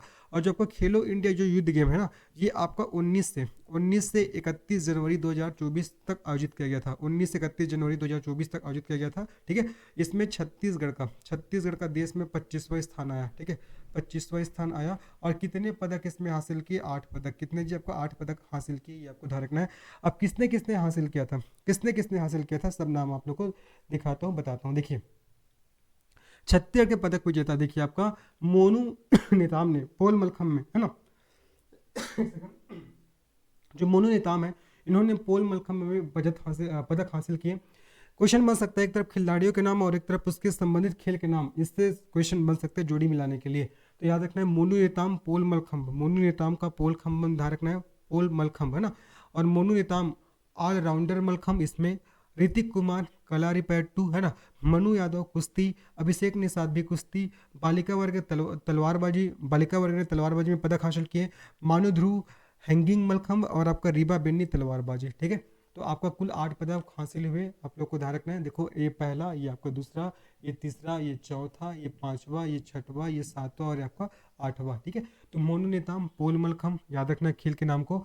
मोनू नेताम ऑलराउंडर मलखम, और ऋतिक कुमार कलारीपयट्टू, मनु यादव कुश्ती, अभिषेक निषाद कुश्ती, बालिका वर्ग में ये इनको तलवारबाजी में पदक हासिल हुआ। उसके बाद मानु ध्रुव हैंगिंग मलखम, और रीबा बेनी तलवारबाजी। चलो आगे बात करते हैं। मोबाइल ऐप और उसके विभाग से संबंधित जोड़ों में सशक्त जोड़े की पहचान कीजिए। देखो, एक तरफ मोबाइल एप्लीकेशन का नाम दिया गया है और एक तरफ उसको प्रारंभ करने वाले विभाग का नाम दिया गया है। तो आपको बताना इनमें से कौन सा जोड़ा असत्य है। यहाँ से भी क्वेश्चन पूछे जाने की पॉसिबिलिटी बहुत ज़्यादा है जी। देखो, सुगम राजस्व विभाग, जो आपका सुगम है ना, जो सुगम जो आपका मोबाइल ऐप है, इसको राजस्व विभाग के द्वारा जारी किया गया, ऐसा बोला जा रहा है। दूसरा देखिए, आपका दूसरा मनपसंद आबकारी विभाग, तीसरा मेघदूत दूरसंचार विभाग और चौथा मेरी पंचायत पंचायत विभाग। बताना इसमें कौन सा आपका जोड़ा सत्य है। तो देखो जो आपका सुगम जो आपका मोबाइल एप्लीकेशन है इसको राजस्व विभाग के द्वारा जारी किया गया है, बिल्कुल आपका सही है। जमीन की रजिस्ट्री प्रक्रिया को पारदर्शी बनाने हेतु, ठीक है, जमीन की रजिस्ट्री प्रक्रिया को, रजिस्ट्री है ना, जमीन की रजिस्ट्री प्रक्रिया को पारदर्शी बनाने हेतु, ठीक है, पारदर्शी बनाने हेतु जमीन की रजिस्ट्री प्रक्रिया को पारदर्शी बनाने हेतु सुगम मोबाइल ऐप लॉन्च किया गया है राजस्व विभाग के द्वारा। मनपसंद आबकारी विभाग, तो दूसरा भी बिल्कुल सही है। मदिरा दुकानों में मदिरा की उपलब्धता की जानकारी प्राप्त करने के लिए, मदिरा दुकानों में मदिरा की उपलब्धता की, है ना, मदिरा की उपलब्धता की जानकारी प्राप्त करने के लिए मनपसंद ये आपका मोबाइल एप्लीकेशन वो किया गया है, प्रारंभ किया गया है। आगे बात करते हैं आपका तीसरा मेघदूत जो आपका मोबाइल एप्लीकेशन है इसको आपका दूरसंचार मंत्रालय, तो तीसरा जो आपका है ना मेघदूत, इसका गलत हो जाएगा। मेघदूत जो आपका मोबाइल एप्लीकेशन है इसको राजस्व और आपदा प्रबंधन के द्वारा जारी किया गया है, ठीक है, राजस्व और आपदा प्रबंधन, यहाँ पास क्या होगा आपका राजस्व और आपदा प्रबंधन हो जाएगा, राजस्व और आपदा प्रबंधन, है ना, राजस्व और आपदा प्रबंधन इसके विभाग का नाम हो जाएगा। जो मेघदूत मोबाइल एप्लीकेशन है इसको राजस्व और आपदा प्रबंधन विभाग के द्वारा जारी किया गया है और इसका उद्देश्य क्या है, मौसम संबंधी सटीक जानकारी प्राप्त करने हेतु, है ना, मौसम संबंधी सटीक जानकारी प्राप्त करने हेतु, मौसम संबंधी सटीक जानकारी प्राप्त करने हेतु। आगे बात करते हैं मेरी पंचायत पंचायत विभाग, बिल्कुल सही है, चौथा तो बिल्कुल सही है। मेरी पंचायत जो एप्लीकेशन है इसको पंचायत विभाग के द्वारा जारी किया गया है और इसका उद्देश्य क्या है, ग्राम पंचायत में किए जाने वाले समस्त कार्य और खर्च की जानकारी हेतु, है ना, ग्राम पंचायत में किए जाने वाले समस्त कार्य और खर्चों की जानकारी हेतु ये आपको ध्यान रखना है। एक और आपको ध्यान रखना है नाम आपका दामिनी, ठीक है, दामिनी, इसको भी आपका दामिनी एप्लीकेशन को राजस्व और आपदा प्रबंधक विभाग, ठीक है, राजस्व और आपदा प्रबंधक या आपदा प्रबंधन विभाग के द्वारा जारी किया गया है। जो आपका दामिनी एप्लीकेशन है इसको भी राजस्व और आपदा प्रबंधन विभाग द्वारा जारी किया गया है। मतलब आकाशीय बिजली के पूर्वानुमान की जानकारी हेतु, आकाशीय बिजली के पूर्वानुमान की जानकारी हेतु इस एप्लीकेशन को जारी किया गया। कौन से विभाग के द्वारा, आपका राजस्व आपदा प्रबंधन विभाग। तो क्वेश्चन पूछा गया था मोबाइल एप्लीकेशन और उसके विभाग से संबंधित जोड़ों में सशक्त जोड़े की पहचान कीजिए। तो सुगम को तो राजस्व विभाग, जमीन की रजिस्ट्री प्रक्रिया को पारदर्शी बनाने हेतु, मनपसंद को आबकारी विभाग, मदिरा दुकानों में मदिरा की उपलब्धता की जानकारी हेतु, और मेघदूत को आपका राजस्व और आपदा प्रबंधन विभाग के द्वारा मौसम संबंधी सटीक जानकारी प्राप्त करने हेतु, और मेरी पंचायत पंचायत विभाग के द्वारा ग्राम पंचायत कार्य और उसके खर्चों की जानकारी प्राप्त करने हेतु, और दामिनी जो एप्लीकेशन है उसको राजस्व और आपदा प्रबंधन विभाग के द्वारा आकाशीय बिजली के पूर्वानुमान की जानकारी हेतु। चलो आगे बढ़ते हैं। छत्तीसगढ़ में कुल महिला सांसद की संख्या कितनी है? 2, 3, 4 और 5। यहाँ से भी क्वेश्चन बन सकते हैं। छत्तीसगढ़ में कुल महिला सांसद की संख्या कितनी है? तो इसका सही आंसर होगा जो आपका 5। ठीक है। वर्तमान में देखा जाए तो हमारे छत्तीसगढ़ से कुल महिला सांसद की संख्या कितना है? जो आपका 5 है, जिसमें से जो 3 महिला है ना, ये किन में है? आपका लोकसभा में। जो आपका 3 महिला लोकसभा है ना, लोकसभा सदस्य है, और जो 2 महिला है ये आपका राज्यसभा। ठीक है, मतलब राज्यसभा में 2 महिला है हमारे छत्तीसगढ़ से, है ना, और आपका लोकसभा में आपका 3 महिला। अब इसको आपको याद रखना है ना। पहले मैं लोकसभा में जो आपका महिला है उसके नाम आप लोग को याद करा दे रहा हूँ। पहला रूप कुमारी चौधरी है ना, पहला आपका रूप कुमारी चौधरी, और दूसरा आपका कमलेश जांगड़े, और तीसरा आपका ज्योत्सना महन है ना, ज्योत्सना महन। ये तीनों ये आपका लोकसभा में है। तीनों कहाँ है? आपका लोकसभा है ना। तो लोकसभा में कितने महिलाएं हैं? तो आपका 3, रूप कुमारी चौधरी, कमलेश जांगड़े, और तीसरा मैंने बता दिया ज्योत्सना महन। ठीक है। अगर इसकी लोकसभा सीट की बात करते तो आपका रूप कुमारी चौधरी का महासमुंद हो जाएगा, कमलेश जांगड़े का जांजगीर चांपा। देखो ज्योत्सना महन का तो कोरबा होगा लोकसभा सीट, है ना। कमलेश जांगड़े का आपका जांजगीर चांपा लोकसभा सीट, और रूप कुमारी चौधरी का महासमुंद। ठीक है। तो लोकसभा में आपका 3 आपका महिलाएं सांसद है, रूप कुमारी चौधरी, महिला जांगड़े, और आपका ज्योत्सना महन। अब बात करते हैं राज्यसभा, है ना। अगर हम लोग बात करते हैं राज्यसभा, तो राज्यसभा में दो लोग का नाम आपको ध्यान रखना है, कौन कौन, श्रीमती रंजीत रंजन और श्रीमती फूलोबाई नेताम, है ना। राज्यसभा में श्रीमती श्रीमती रंजीत रंजन, श्रीमती रंजीत रंजन रंजन, और एक और नाम आपको फूलोबाई नेताम, फूलोबाई फूलोबाई नेताम, फूलोबाई नेताम, ये हो जाएगा। तो टोटल 5 महिलाएं हैं। छत्तीसगढ़ में कुल कितनी महिला सांसद की संख्या है, तो आपको बताना है 5, है ना। छत्तीसगढ़ में कुल महिला सांसद की संख्या आपका 5 है, जिसमें से 3 लोकसभा में और 2 राज्यसभा में। 3 लोकसभा में कौन कौन, रूप कुमारी चौधरी, कमलेश जांगड़े, ज्योत्सना मान, और राज्यसभा में 2, श्रीमती रंजीत रंजन और आपका फूलोबाई नेताम। आगे बात करते हैं, अंतिम प्रश्न आज का ये, इसके बाद एक पार्ट और आएगा, फिर आपका खत्म हो जाएगा पूरा छत्तीसगढ़ का जो महत्वपूर्ण प्रश्न उत्तर वाला सीरीज है। छत्तीसगढ़ लोकसभा निर्वाचन 2024 के संदर्भ में लोकसभा सीट और विजित प्रत्याशी से संबंधित असत्य जोड़े की पहचान कीजिए। बस्तर, बस्तर लोकसभा सीट में कौन विजयी हुए, महेश कश्यप जी, बिल्कुल सही है, पहले तो बिल्कुल सही है। महासमुंद, अभी मैंने बताया था, जो आपका महासमुंद लोकसभा सीट है, इसमें कौन विजयी हुए थे, तो आपको ध्यान रखना है महासमुंद में आपका रूप कुमारी चौधरी, यहाँ पर चिंतामणि महाराज दिया जाए जो कि गलत है, रूप कुमारी चौधरी, यहाँ क्या आएगा आपका, रूप कुमारी चौधरी आएगा, इसलिए सेकंड वाला हमारा आंसर हो जाएगा, है ना। मतलब ये सेकंड वाला जोड़ा कि आपका असत्य है, तो यही हमारा आंसर हो जाएगा। कांकेर में भोजराज नाग जी, कांकेर आपका जो सीट है उसमें से आपका भोजराज नाग जी ने विजय विजय प्राप्त किया, और बिलासपुर में तोखन साहू, तो ये आपका तीसरा भी सही है और आपका चौथा भी सही है, ठीक है। चलो अब मैं जो आपको बता रहा हूँ आप लोग को ध्यान रखना है। सरगुजा में अगर पूछेगा, सरगुजा में, तो सरगुजा में बताना है आप लोग को चिंतामणि महाराज, सरगुजा में चिंतामणि चिंतामणि महाराज, सरगुजा में चिंतामणि महाराज आपको ध्यान रखना है। चलो आगे बात करते हैं, अगर आपसे पूछता है रायगढ़ में, ठीक है, रायगढ़, रायगढ़ में पूछेगा तो आपको बताना है रायगढ़ में राधे श्याम राठिया, राधे श्याम, राधे श्याम राठिया, रायगढ़ में राधे श्याम राठिया। अगर आपसे पूछेगा रायगढ़ के बाद कोरबा, कोरबा तो मैंने बताया था आपको ज्योत्सना महन, कोरबा में आपका ज्योत्सना, ज्योत्सना महन, कोरबा में ज्योत्सना महन आपको याद रखना है। उसके बाद कोरबा के बाद अगर आपसे पूछेगा दुर्ग, तो दुर्ग में आपको बताना है विजय बघेल, ठीक है, दुर्ग में आपका विजय विजय बघेल आपको बताना है, ठीक है। और जांजगीर चांपा पूछेगा, जांजगीर चांपा, तो जांजगीर चांपा में कमलेश जांगड़े, जांजगीर चांपा में कमलेश जांगड़े, है ना, कमलेश जांगड़े, ये आपको याद रखना है।